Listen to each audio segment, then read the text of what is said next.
All right, team, it's officially been 1 year of posting sort of weekly or bi-weekly on YouTube. So what I want to do is tell you what I've learned in that year. Just out here at the lagoon, checking up on our bird mates. Just got the cheap little super zoom camera, nothing too serious today, but we can zoom right in and see how they're doing. Got the rugrat following behind, and it's still very much winter here.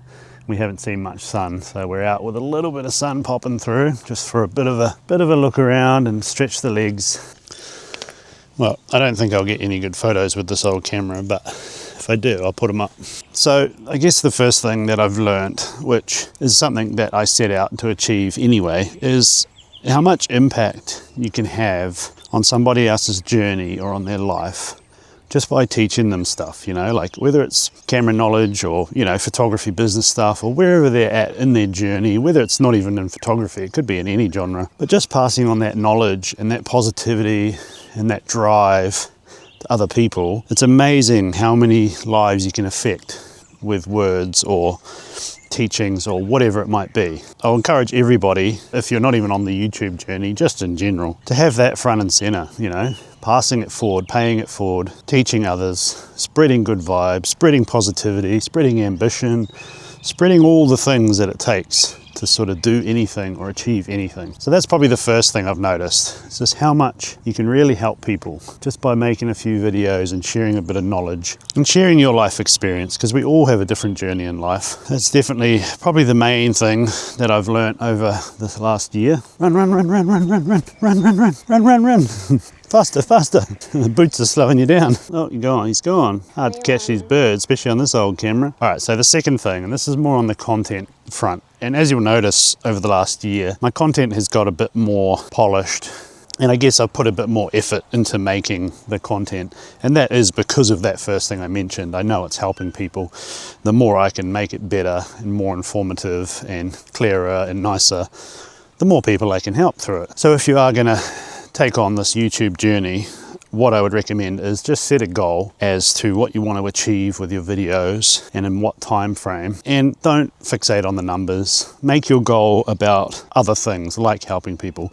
Don't make it about certain amount of views or anything. With anything in the content space, you've just got to do the work, put the knowledge out there, put the information out there, and eventually the views and the audience will come. You've just got to keep building it, because if you fixate on numbers and you fixate on audience growth and all of that, it just takes away why you're doing it. So I highly recommend have a vision, have a plan, and just execute it and stick to it. No matter what the numbers the videos do or how many subscribers you get, whatever it might be.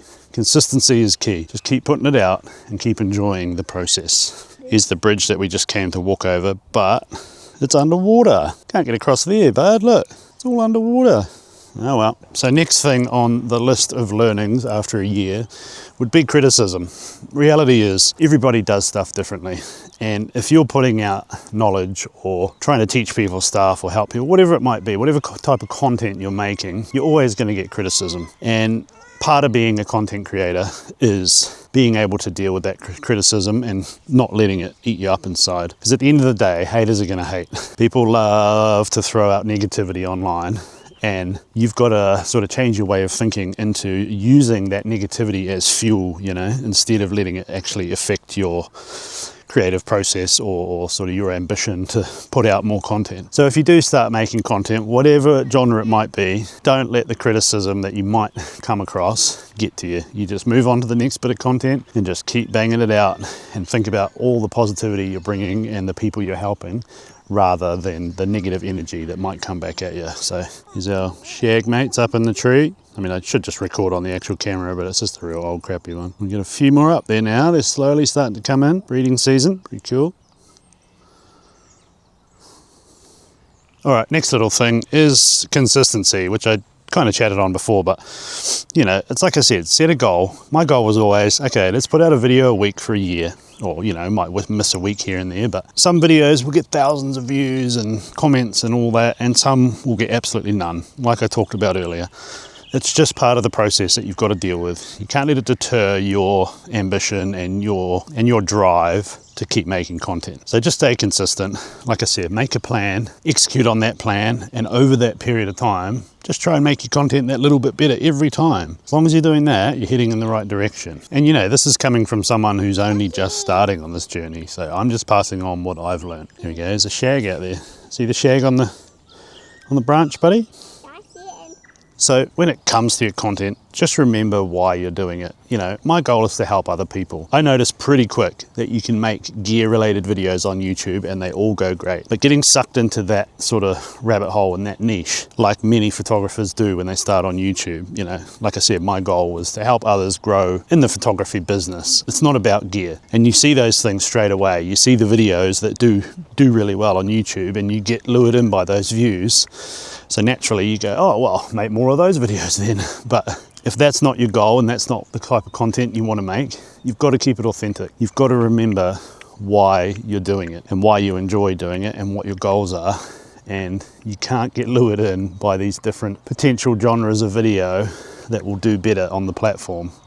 And then it completely skews your vision of what you were trying to create. So yeah, keep it authentic. Stick to what you planned out and the type of content you wanted to make personally, and then you'll just keep making it because you're passionate about it. There's a lagoon, leafless trees everywhere, and a tiny bit of sun trying to pop through, but not really. So another thing is, I guess, knowing your audience, you know, knowing who you're making content for.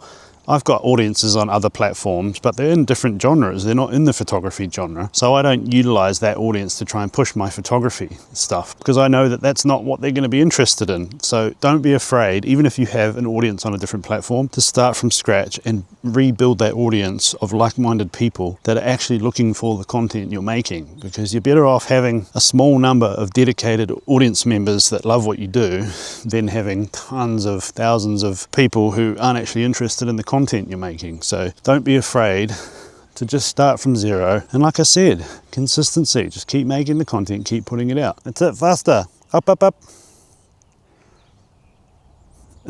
All the way to the top. All right, the last little thing I've learned about posting on YouTube for a year is just to be authentic. Just be yourself. That's the joys of content creation. People like you for you. Don't change yourself to fit into a bracket to get more views, or like I said, I could easily be making gear videos and get all the views, but it's not me. I don't care about the gear side of thing. It's just a tool for me, do my job. So just keep it authentic. If you're making content, remember why you're making it.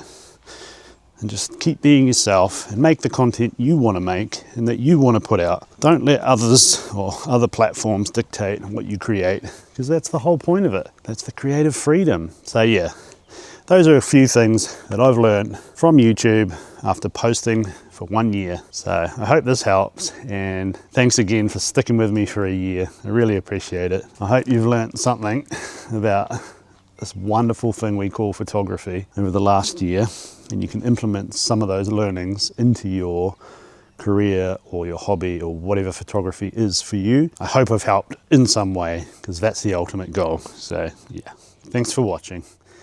See you in the next video, guys.